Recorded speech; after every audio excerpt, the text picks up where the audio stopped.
Le 1er novembre. Pogna 1er novembre 2025, une hausse de 20% imposée au prix du cacao a fissuré en quelques heures l'équilibre du marché mondial.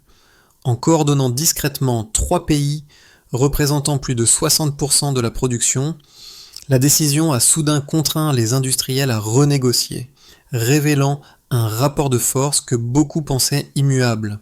Comment ce geste, porté notamment par Ibrahim Traoré, pourrait-il modifier la manière dont chacun, du producteur au consommateur, comprend la valeur réelle du cacao? Et si cette rupture, née en Afrique de l'Ouest, annonçait un basculement plus vaste encore?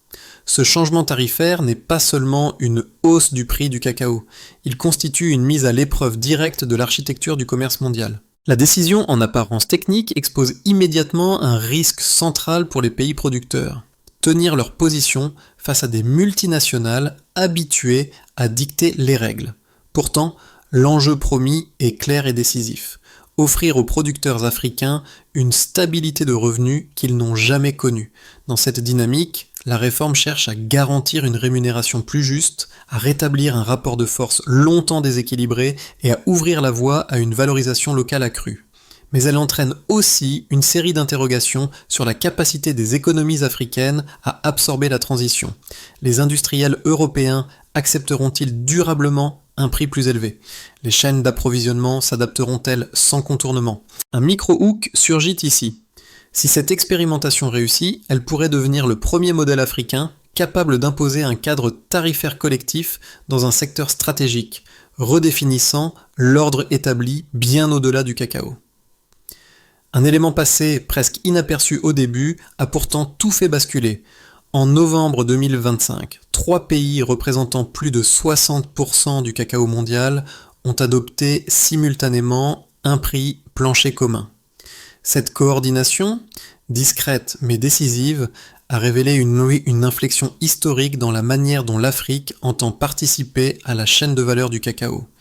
Derrière cette synchronisation se dessine un mouvement qui dépasse la simple logique économique.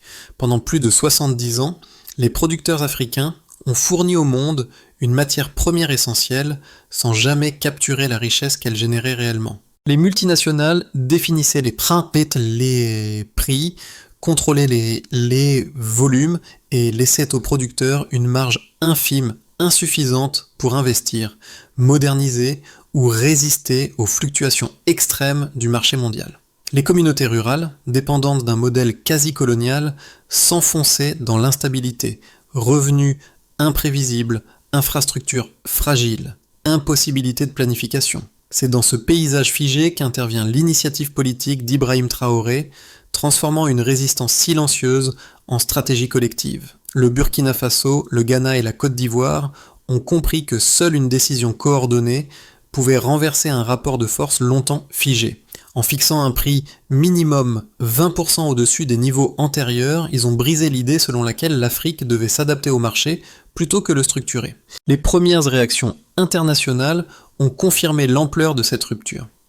Les industriels européens ont tenté de renégocier. Certains économistes ont alerté sur une possible augmentation du prix du chocolat, et les marchés à terme ont enregistré une volatilité inhabituelle. Pourtant, au cœur de cette agitation, une nouvelle logique paraît émerger. L'Afrique ne répond plus aux fluctuations, elle impose un cadre. Ce ainsi ferme la question ouverte haut.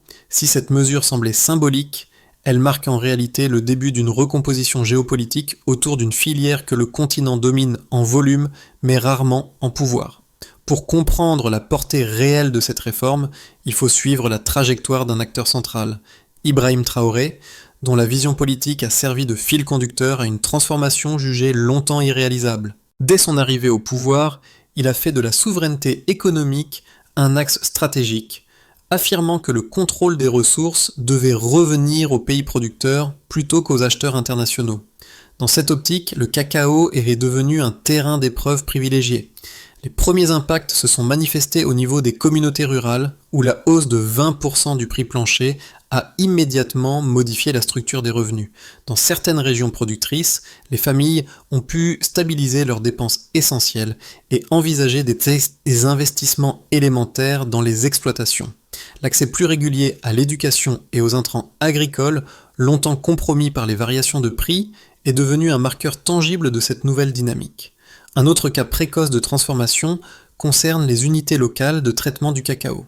La perspective d'une rémunération mieux répartie a incité plusieurs zones à renforcer les capacités de transformation primaire, créant de nouveaux emplois et réduisant la dépendance envers les exportations brutes. Cette évolution reste encore fragile, mais elle illustre la façon dont la modification du prix peut enclencher une chaîne d'effets structurels. Ces signaux, bien que partiels, montrent qu'un changement de cadre tarifaire ne se limite pas aux producteurs. Il agit comme un levier plus large de réorganisation économique. La question essentielle, désormais, est simple et directe. La consolidation de ces avancées suffira-t-elle à absorber les pressions extérieures qui se multiplient ? L'enchaînement des faits commence bien avant l'annonce officielle du 1er novembre 2025, mais c'est ce jour-là que la rupture devient visible. Ibrahim Traoré et ses homologues du Ghana et de la Côte d'Ivoire ont choisi une stratégie précise. Formuler une décision simple dans sa forme, mais lourde de conséquences dans sa portée.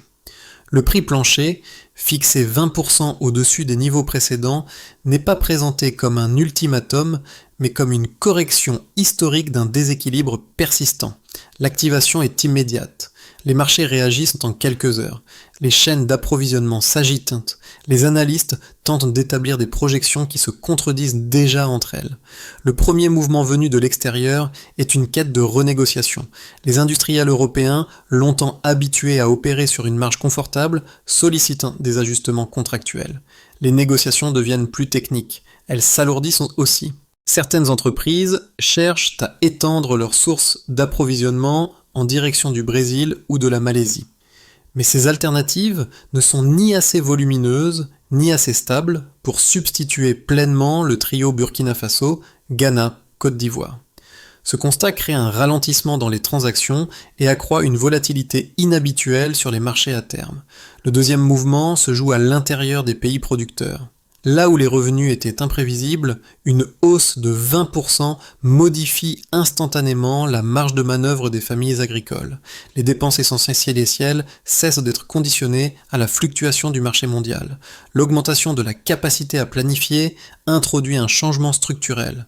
Les producteurs peuvent investir davantage dans leurs exploitations ou stabiliser les dépenses liées à l'éducation des enfants. Le système, autrefois marqué par une fragilité permanente, commence à révéler un autre rythme. Le troisième mouvement concerne la transformation locale. Dans certaines régions, plus de 4000 emplois liés aux premières étapes de traitement du cacao sont créés. Ces unités, encore modestes mais stratégiques, témoignent d'un effet multiplicateur. Le prix plancher ne demeure plus un outil de revenu. Il devient un déclencheur de réorganisation économique. Les zones rurales, longtemps freinées par la faiblesse des marges, entrevoient une trajectoire où la valeur ajoutée pourrait enfin dépasser le stade d'exportation brute. Le quatrième mouvement se fait au niveau international, la contestation. Les économistes occidentaux mettant en avant un risque de distorsion du marché, arguant que la hausse du prix pourrait réduire la demande en Europe. Certains prévoient même une baisse de consommation des produits chocolatés si les prix augmentent trop fortement. Ces critiques, bien que classiques, alimentent un débat plus large. L'Afrique peut-elle vraiment imposer une revalorisation durable sans encourir une réaction de contournement ? Le cinquième mouvement est plus subtil. Il réside dans la manière dont cette réforme modifie la perception du cacao africain.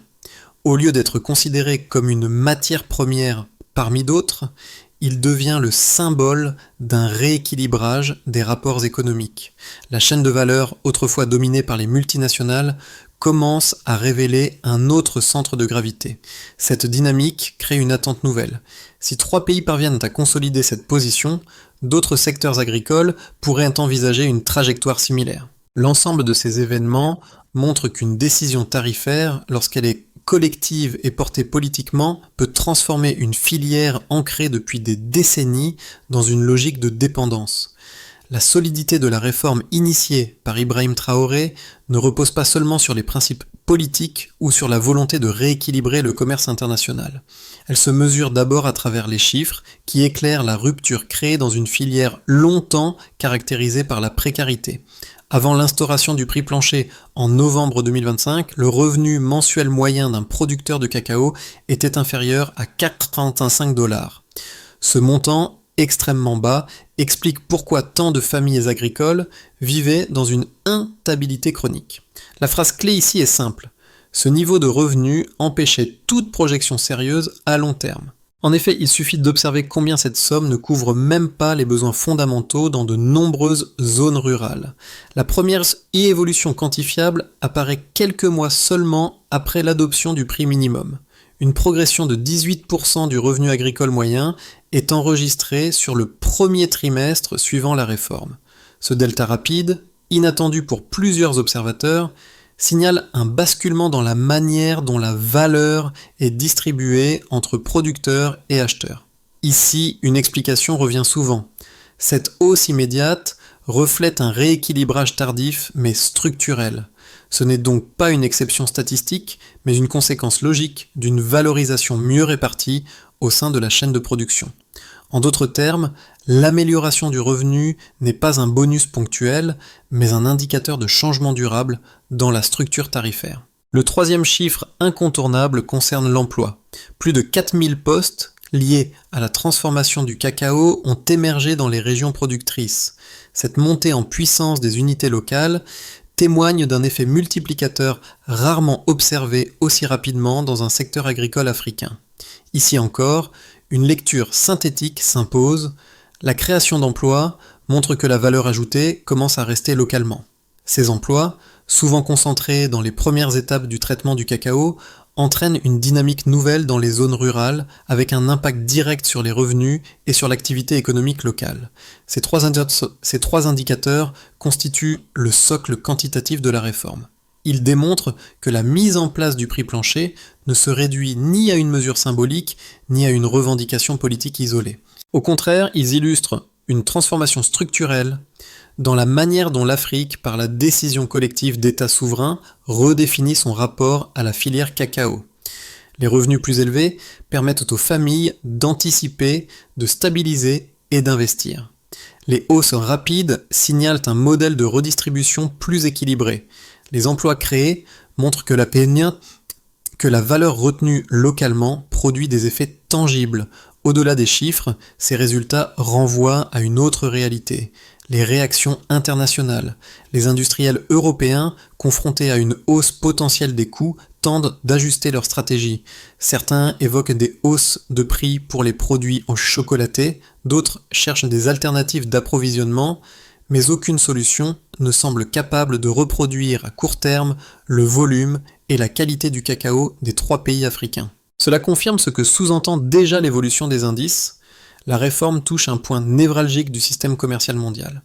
Ainsi, les preuves quantitatives révèlent ce que les discours seuls ne peuvent pas exprimer. Une décision tarifaire peut reconfigurer un marché entier lorsque les producteurs reprennent collectivement le contrôle de leurs propres ressources. Pour saisir pleinement la portée de la réforme du prix plancher, il est indispensable de présenter les critiques les plus solides, celles qui s'appuient sur des raisonnements rigoureux et non sur des jugements rapides. Le premier argument avancé par plusieurs économistes occidentaux s'inscrit dans la logique classique de l'offre et de la demande. Selon eux, une hausse de 20% du prix plancher pourrait entraîner une contraction notable de la demande internationale, en particulier en Europe, où les consommateurs sont sensibles aux variations de prix. Dans ce scénario, les entreprises du chocolat répercuteraient les coûts supplémentaires sur les produits finis, provoquant un ralentissement des ventes. Les pays africains risqueraient alors de perdre une part de marché au profit d'autres fournisseurs comme le Brésil ou la Malaisie, capables d'offrir des volumes appréciables sans coordination tarifaire similaire. La critique est cohérente.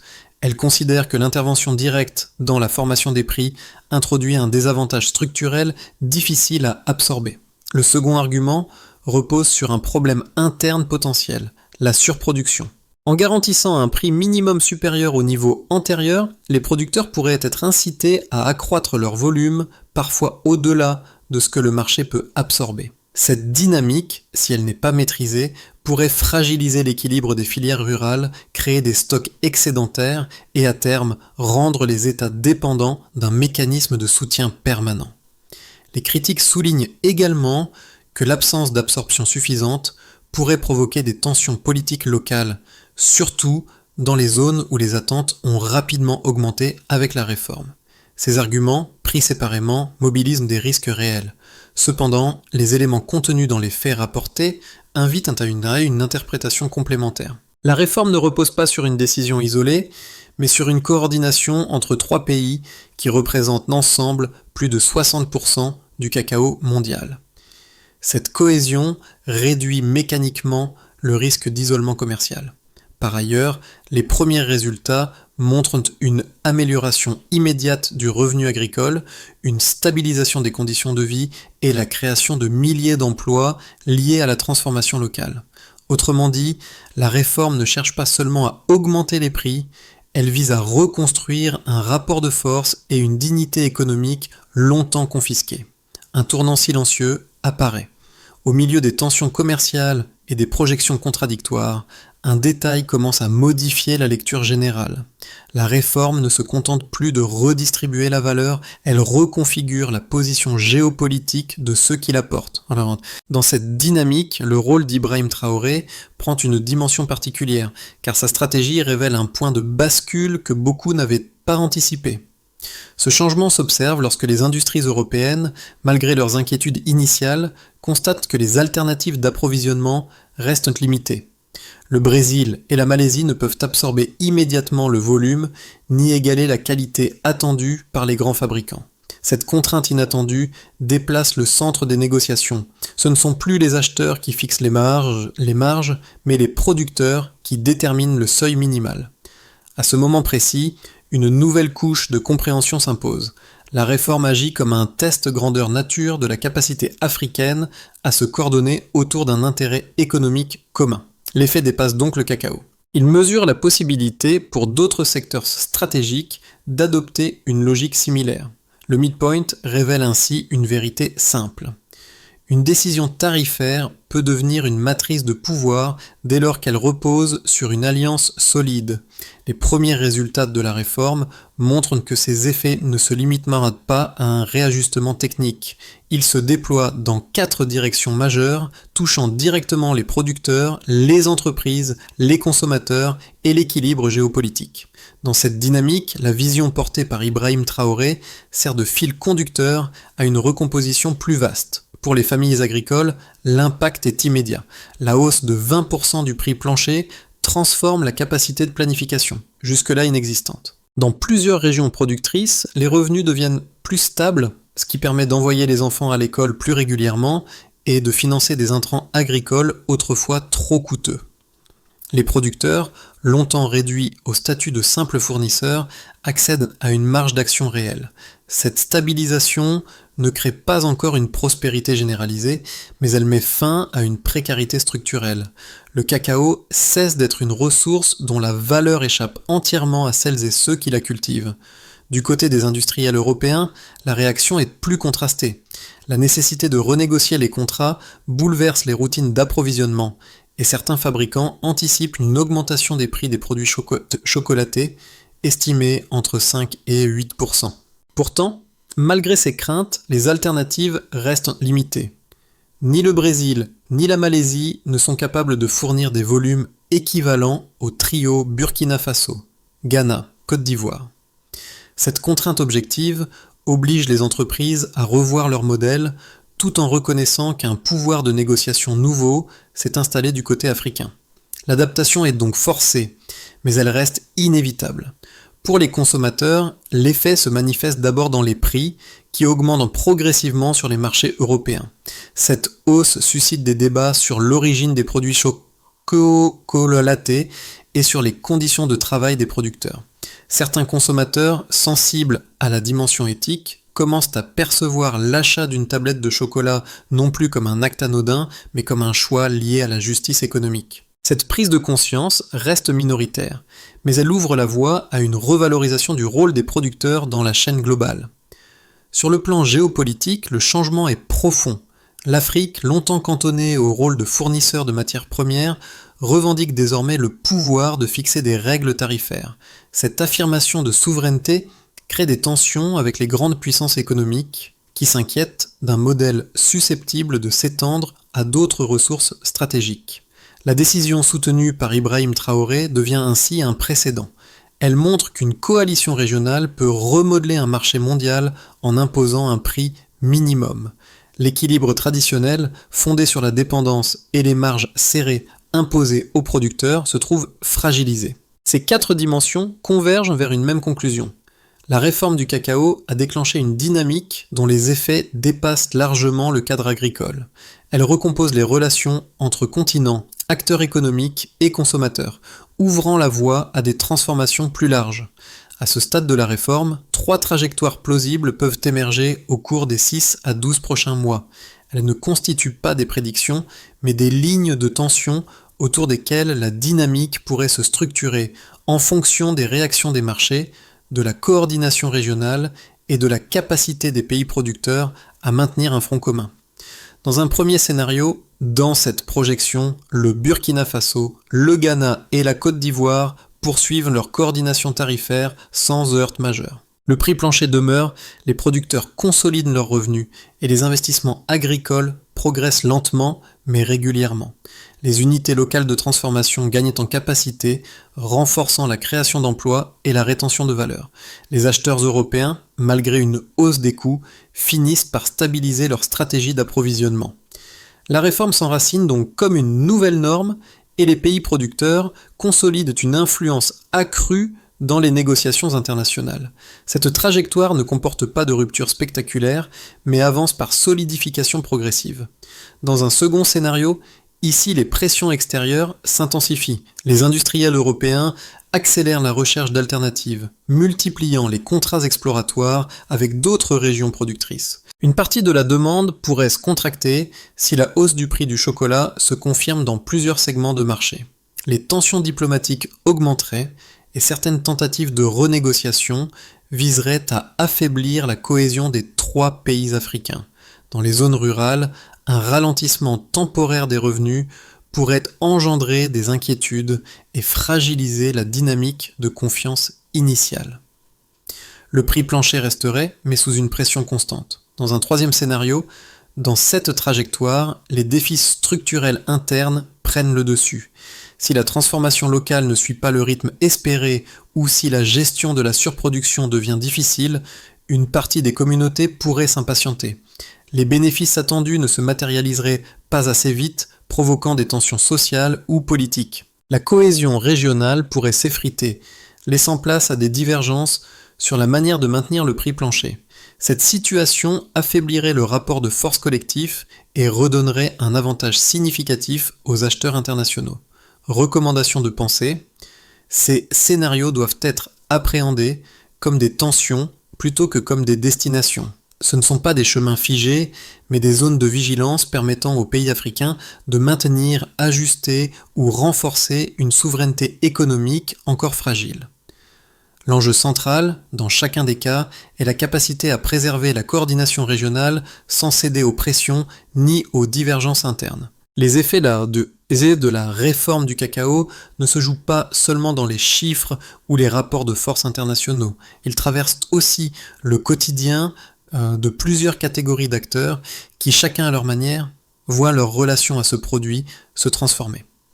Pour les lecteurs, pour les consommateurs, pour les professionnels, comprendre cette mutation implique de reconnaître comment elle résonne dans 3 sphères distinctes. Pour celles et ceux sensibles à la justice économique, pour celles et ceux qui s'intéressent à l'équité dans les chaînes d'approvisionnement, la hausse du prix plancher représente un marqueur important. Elle rappelle que derrière chaque tablette de chocolat se trouvent des familles, des revenus fragiles et des années de précarité. Cette réforme met en lumière la valeur réelle du travail agricole et replace les producteurs au centre d'un débat longtemps dominé par les multinationales. Pour un autre groupe de personnes davantage tournées vers leurs habitudes d'achat, pour un autre segment du public, plus pragmatique, le changement apparaît d'abord dans la variation progressive des prix. Une hausse sensible peut susciter des questions. D'où vient le cacao? Qui le produit? Quel mécanisme détermine son coût? Cette transition devient alors l'occasion de réfléchir à l'impact de la consommation individuelle sur les communautés rurales qui vivent de cette ressource.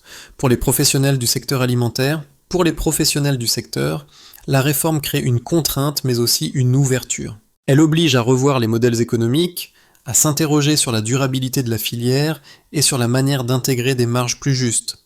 Elle pousse aussi à anticiper les transformations futures dans d'autres matières premières. Dans ces 3 groupes, une idée simple peut servir de guide, s'informer, questionner et soutenir les démarches qui visent à rééquilibrer les relations économiques. Même un geste minime dans la compréhension ou dans l'attention portée à l'origine d'un produit peut renforcer une dynamique plus juste. Pour que la dynamique enclenchée autour du prix plancher survive aux tensions extérieures comme aux fragilités internes, une trajectoire opérationnelle doit être suivie avec régularité. Les orientations proposées par Ibrahim Traoré constituent un socle, mais leur consolidation exige une méthodologie collective capable de résister aux pressions et d'assurer la continuité du modèle. 5 étapes peuvent structurer cette progression. Tout d'abord, renforcer la transformation locale. Les gouvernements du Burkina Faso, du Ghana et de la Côte d'Ivoire doivent accélérer la création d'unités de traitement. L'objectif, dans les 12 prochains mois, est d'augmenter la proportion de cacao transformé localement.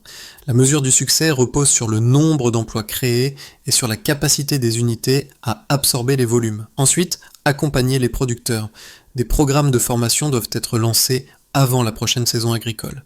Ils porteront sur la gestion durable des plantations et l'amélioration de la qualité des récoltes. Les indicateurs CLEF seront la réduction des pertes et le recul de la dépendance aux intrants importés. Par ailleurs, consolidariser la diplomatie commerciale. Les 3 pays doivent parler d'une seule voix lors des négociations à venir. Cette cohésion, essentielle à la stabilité du prix plancher, sera évaluée par la capacité collective à résister aux tentatives de renégociation exercées par les grandes puissances économiques. De plus, stabiliser les revenus agricoles. Des mécanismes de suivi doivent garantir que la hausse de 20% se traduit réellement dans les foyers ruraux. Les indicateurs incluent l'accès accru à l'éducation, les investissements agricoles et l'amélioration des conditions de vie dans les communautés. Enfin, étendre progressivement le modèle.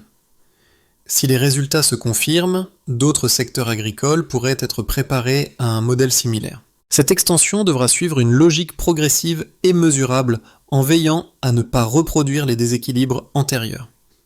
Ces 5 étapes répondent à la question ouverte en la durabilité du modèle dépendra de la capacité à protéger ce pouvoir tarifaire naissant tout en renforçant la coordination régionale. Au moment de refermer cette trajectoire, une image revient, celle des petites unités de transformation évoquées plus tôt, encore fragiles, mais déjà capables de retenir une part de valeur qui pendant des décennies s'échappait aussitôt vers l'extérieur.